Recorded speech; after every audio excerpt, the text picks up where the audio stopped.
Good morning, good afternoon, good night. It depends on where you are. What a gone. How are you doing? I trust that you're healthy, safe, and well. My name is Sophia Elizabeth Lambert. I am a published author of three books. Yay! They're titled Hope Deferred, Rise Up Mentoring Boys to Become Men of Integrity. And I recently released a book titled An Effective Guide, a guide to effectively mentor boys to become men of integrity. Those books are the reason why I'm having this YouTube series on mentoring boys, just to provide additional resources so that we can change the future today of our young men. And today, our discussion is on the damaging rules of masculinity to relationship. Relationships are a vital part of our being, and especially our romantic ones. Relationship rules are learned behaviors. A young man looks to the older generation of men to learn how to relate with girls and women.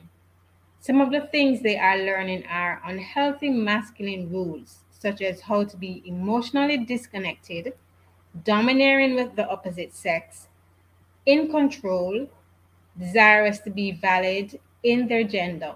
Then they act accordingly. Today, I have a special guest to help us work through these damaging rules of masculinity to relationship. His name is Dr. Andrew L. Blackwood. Now, let me introduce Dr. Blackwood. For more than 16 years, he has been affectionately known as Coach Drew. The healing communication coach has been connecting deeply with individuals, parents, teens, and organizations to support their growth and healing through speaking, coaching workshops featuring his book, The Art of a Genuine Apology, as well as media consulting on shows like 100 Huntley Street, The Perspective, and 700 Club Canada. Coach Drew is fulfilling his purpose to impact relationship culture around the world.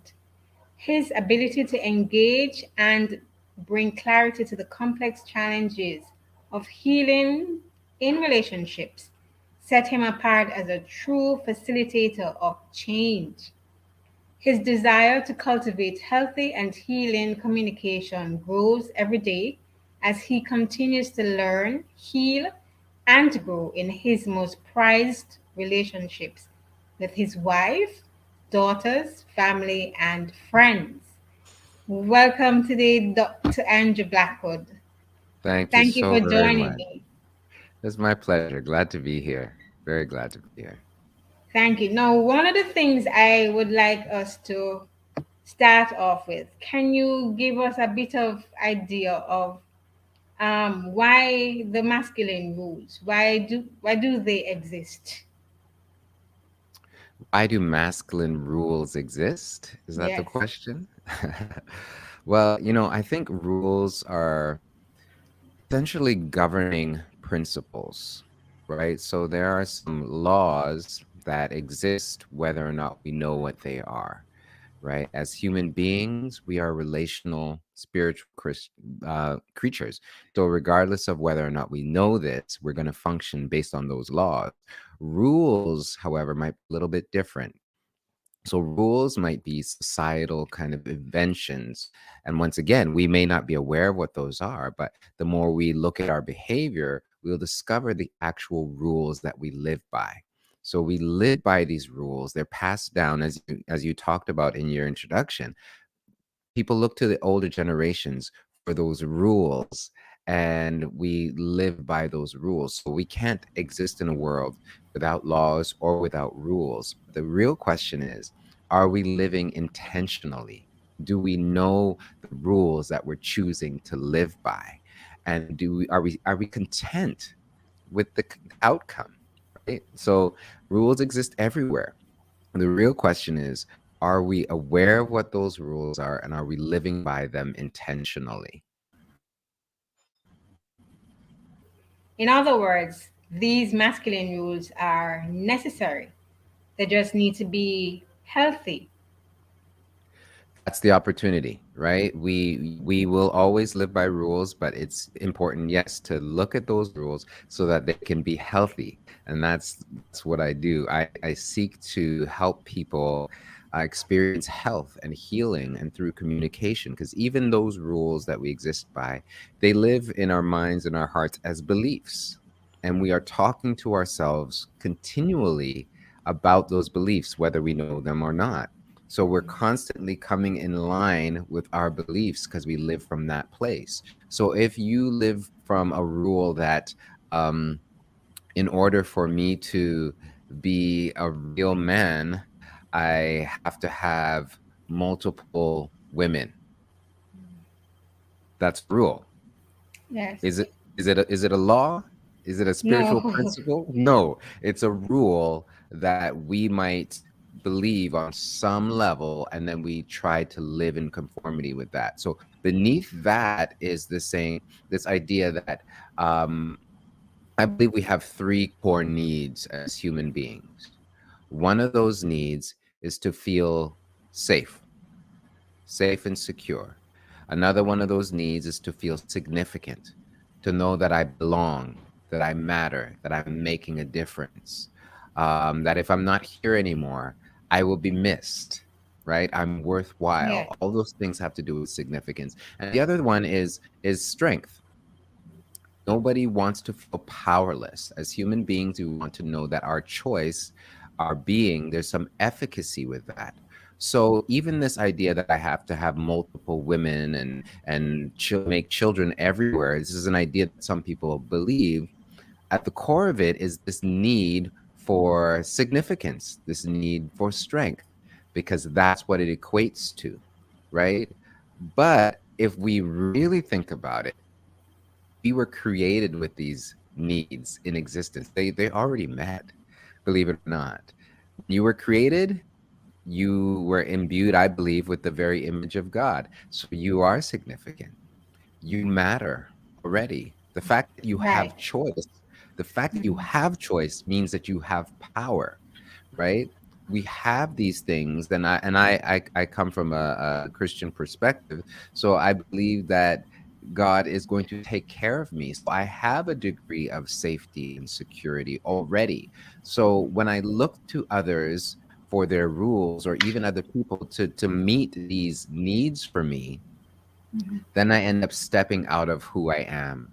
And then I end up conforming to some rule which really doesn't benefit me or anybody else in the long run. That's true.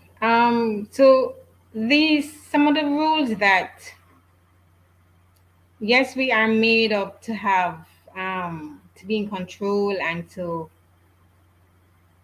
live in accordance to the image of God. Um, but unfortunately, we have strayed. We live in a fallen world. But to help us to understand from a male perspective, rules such as the controlling of finances and decisions without the involvement of a spouse or partner. Um, as you mentioned, men generally want to have multiple women, but how one, they can't afford it, but two, why is it the need to control the money, control to be in control without su- getting the support of their spouse? Well, I think there's often a number of different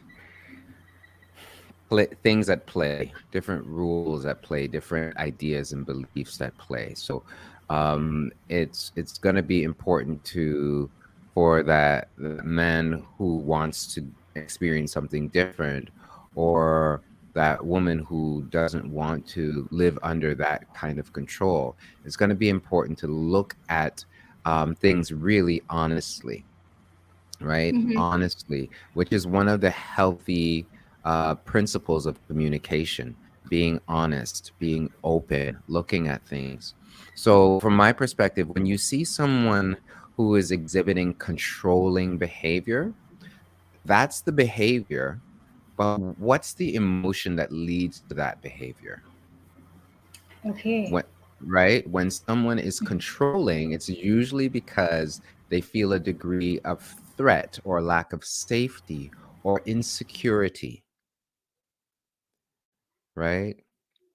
So if I feel confident, if I feel strong, if I feel safe, if I have no worries about something, then why do I need to control anybody else? I won't, right? If I have a sense that there is an abundance of resources, there's an abundance of creativity, and there's freedom, then I don't need to hoard things. I don't need to, right? I don't need to control people. If I'm not worried someone is going to leave me, then I don't have to chain them to the post, right? So if there is behaviors of control, even if that's part of the rule and part of what people learned, deep down there is a fear of loss, right? There's a lack of security, which comes down to that person's own individual sense of self. So how people treat you has nothing to do with you, it has everything to do with them. So if somebody recognizes that they are controlling, it's important to really dig deep and see, okay, what's that about? What am I concerned about? What am I worried about losing? And then we can get to the real work, as I would call it, in discovering who people really are, because ultimately there is no need to control another person. Okay. Okay. Sorry, I got distracted a moment ago. So, That's okay. in how can we, having that individual discover the root of the fact that at the root there is a need for healing, because if there's insecurity, then they need to become secure, have some measure of self-security. How can a young man get to that point where he's able to heal from there, so that he no longer, because I think sometimes, I'm assuming that sometimes the desire for control supersedes everything else.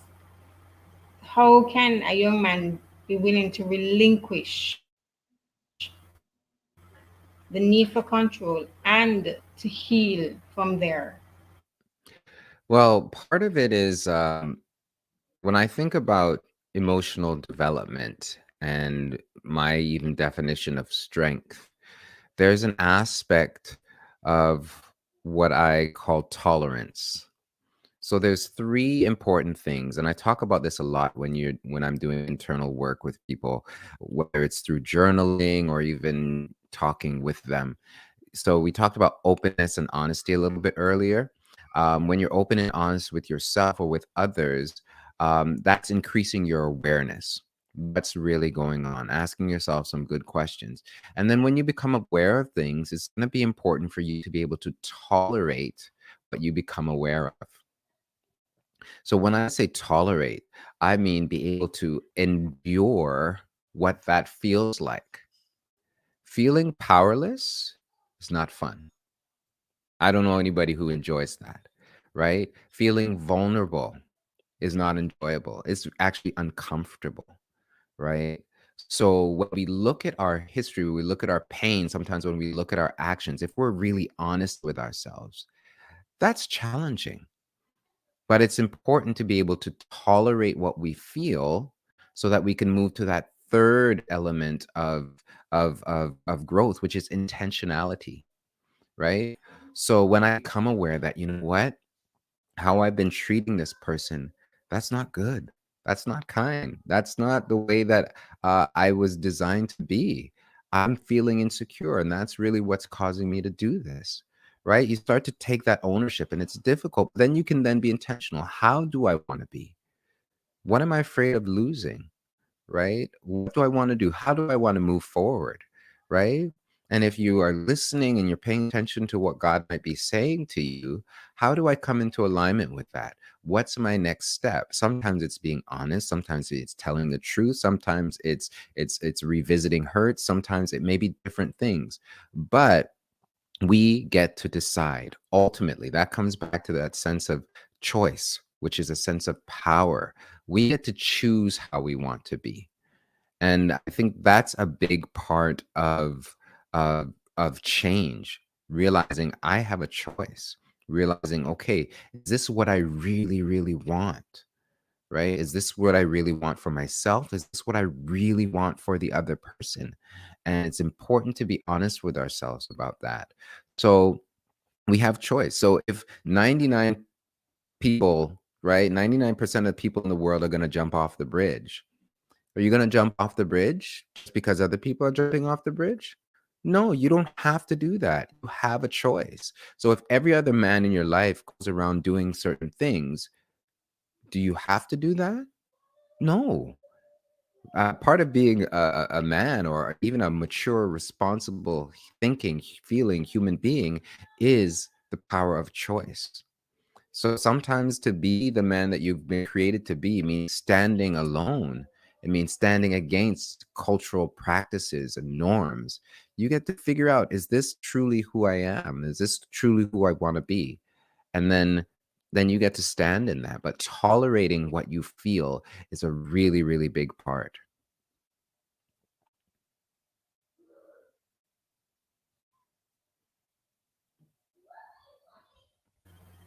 I totally agree with you because those what you had just said will help a young man to break the cycle of that unhealthy, damaging masculinity towards the woman they're with. Um, Hmm. some of the things that I have noticed is that the rules, those domineering rules, because they tell a young man that you can't cry, you can't feel emotions, you can only become angry. That seems to be the only permissive emotion. How and it's damaging them mentally. It's damaging their health and well-being. As a coach of healing, how can a young man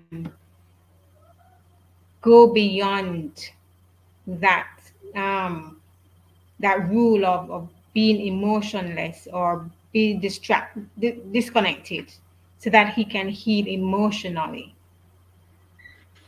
Yeah. So I think part of that is the awareness that these patterns and these rules, they come from somewhere, right? They've been handed down from one generation to the next, and in some degrees they may have served a purpose. But then now we have a choice. So if you come from a series and generations of struggle, when there has been lack and there has been persecution, and then that's what you know. That's what you know in order to take care of yourself. But inevitably, we participate in this cycle and then we don't change it. If you occupy this place that I'm under attack, then you always live in response to the attack. You live in anticipation of the attack, as opposed to shifting it and seeing what options you have, right? Um, so sometimes we are worried about things, and it's the worry about this thing that brings that thing about, right? So I've seen it many times. You worry that somebody's going to leave you or they're going to abandon you, and then you take control. And then what do you think is going to happen? Who wants to be controlled? Nobody, right? Of course they're going to leave. Why wouldn't they leave, right? Whereas if you see yourself as so valuable that you have something to give, that person would be unwise to leave. You're going to you're going to regard yourself as a prize worthy of keeping. And then you live from that place. Yes, people will always have the choice. They can leave if they want, but that doesn't diminish who you are. So when we live from this place of abundance, then we're not going to be focused on what somebody's going to take from me or if somebody's going to leave me. That said, um, your question was like, how do we change the rules, right? Mhm. Yes. How do we change the rules? I think um, one of the things that I've found, and I have the privilege of being not only a husband but a father of two girls. So I think from that perspective as well. I think as I love my daughters and I prepare them for relationships, I tell them what to look for. I tell them what to avoid. At this, they're still very young, so for the most part, I'm really just showing them. But ultimately, when it comes time for it, there are ways to tell if people are ready for the kind of relationship that you want. Yes. So, if you were to put yourself in the position of a father, how would you want someone to treat your daughters? How would you want someone to treat your mother? It's important to tap into that wisdom and that empathy. Would you want somebody to treat someone you care about in this way, to control them, to hurt them, to be dishonest with them, right? You wouldn't want that. So, what would you want for them, right? You'd want them to feel a sense of importance and value, right? And that's what you would give, and that's how you would live. So, to my point about seeing people live a certain way, that stuff has come from somewhere. Um, but you don't have to go along with that. You get to decide, who do I want to be? How do I want to be? How do I want to live? And that's really, really, I think, the core opportunity that every individual has. So I live the way that I live with intention.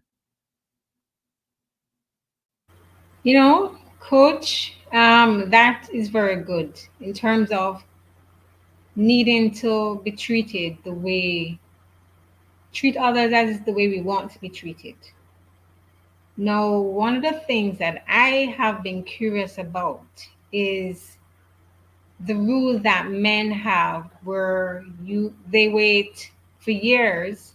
They see a lady that they're interested in, but they wait for months into years before pursuing her and even marrying her. Why is that rule necessary? Because I've seen it done often enough for me to come to the conclusion that it exists. So, based on what you just said about treating others the way we want to be treated, why is that rule not discarded? Well, I don't hold or observe that rule for myself. So I can't speak to Really? specifically. No, no, no, no, no. At least not in relationships, right? But sometimes um when you are when you're unsure about what you want, you may be hesitant, right? So for some, it might be this idea, well, it's not gonna last so long. So let me just wait the 2 years and see if this is what I really want and see if this is really gonna last. So it's like you're afraid to really step in to the situation fully, right? So when I was engaged and getting ready to be married, I was a little hesitant. I'm like, is this really gonna work? And you know, one of the things that God spoke to me and said to me, well, you won't know unless you give 100%. Because you know what 80% feels like. You're 80% invested right now, but you're not going to know until you give 100%. So in my mind, I then got married and I gave 100%. And I'm like, oh, this works. Okay. This will be good, right? So when we choose a path, we own that path. We're not waiting for things to be good in order to invest. So this comes back around to this whole idea of what do you bring, right? A lot of the times people want the relationship to make them feel a certain way, right? They want the relationship because it's what it's going to do for them, but that's a really unhealthy way to engage in relationship. What's more healthy is, what do I have to bring to this relationship? How am I going to better this person's life? What am I bringing? Right? It's not what I want from this person, it's what I want for this person. Can you make their life better? If you can, hey, that's a good indication, right? So yes, there's definitely importance to ask those questions. Can I live with this person? Is this person, the kind of person that inspires me and impresses me and all those kinds of things? But ultimately, the deciding factor cannot be, how does this person make me feel, right? Because feelings, they come and they go. And a lot of the times, men don't realize they're driven a lot by their emotions. You mentioned the point about, you're allowed to show anger, right? But anger often is a secondary emotion, meaning it's the thing that comes after the first emotion. So, if we feel rejection, or if we feel fear, if we feel powerlessness, then sometimes our response is anger, right? Our response, our secondary emotion is anger. So it's important to look at what's beneath that. So the behavior, it might be controlling. Again, you look at the behavior beneath that. What is that, right? So if you look at, in this instance, you're saying people are waiting 2 years. What's the holdup? What are you waiting for? What are you unsure about? What is your real motivation here? So again, I can't speak to that per se in relationship, but in other areas where I've been hesitant, there has been a degree of uncertainty. And a lot of the times where there's uncertainty, there's also anxiety, right? A lot of people might not want to own that they're feeling anxious, but a lot of the times when we feel anxious, which is a negative, basically anytime you picture the future in an unpleasant way, you're going to feel anxious. So, on some level, people are filling in the blanks of uncertainty with something that's making them feel anxious. Well, I don't know what it's going to be like if I commit to this one person, right? Will I actually be satisfied? Will I be fulfilled, right? But although that's a question, they're not really realizing that they're imagining the answer to that question being no. I won't be fulfilled. I'll be dissatisfied. I'm not going to be happy. My eyes are going to wander. I'm going to want this. I'm going to want that. Right. So they're already filling in that moment of uncertainty with these negative things, which is producing this anxiety, which then produces the choice. Well, in order to address the anxiety, I'm not going to commit. I'm going to have multiple relationships. I'm going to do this. I'm going to do that. And then what does that do? It then continues that cycle. They are, in essence, proving themselves wrong. They are basically coping with that anxiety by making themselves feel good by doing these relationships. But ultimately, are they content? Right? Ultimately, are they fulfilled? Ultimately, do they feel a sense of pride? And is that carrying down the legacy that they want? For some people, they may say, yeah, that is what they want, right? And so to the onlooker, right, to the woman who is saying this is how they've been making choices, don't sign up for that. Don't get into the car if you know where they're going. Don't get into the vehicle, right? If you know how that's how they're choosing to be at this point in time, exercise your choice elsewhere. I totally agree. Very good. In our last few minutes, or our time is just about finished, can you help a young man to redefine his masculinity into a healthier perspective? Yeah, I'm a work in progress myself, so there's always room to grow. But where I am right now is recognizing um the very nature of who I am. Yes, created in the image of God and a unique expression of me. We're not designed to be like anybody else. So you get to figure out what is the value of you. What is it that you have to offer that nobody else does? Right? So sometimes we live to please other people. We live for affirmation from other people. We live trying to compare and compete with others. And I'm believing that really doesn't get you anywhere. So if you want to find your place in the world as a man, it's really about understanding who you are, knowing your value, and then being courageous enough to value yourself and live from that place. So if you've been created and you want to run, that's what you want to do with your, if that's how you want to invest your life, run. Be the best runner you can be. But if you want to paint, then do that. If you want to speak, do that. Be that. But it's really about getting a sense of who you are. And sometimes in order to know ourselves, we get to pull away from others and spend some time by ourselves, communing with God, like really asking those important questions, reflecting on your life. What has been important to you pretty much all of your life? Because those things aren't going to change. Even in the absence of people in your life, if that's a source of pain for you, right? The truth is you've longed for a relationship, right? And that could be a real important key for you. You are a relationship oriented person. Like your purpose in life might be to help people have healthier relationships. So that very thing that happened to you doesn't happen to somebody else.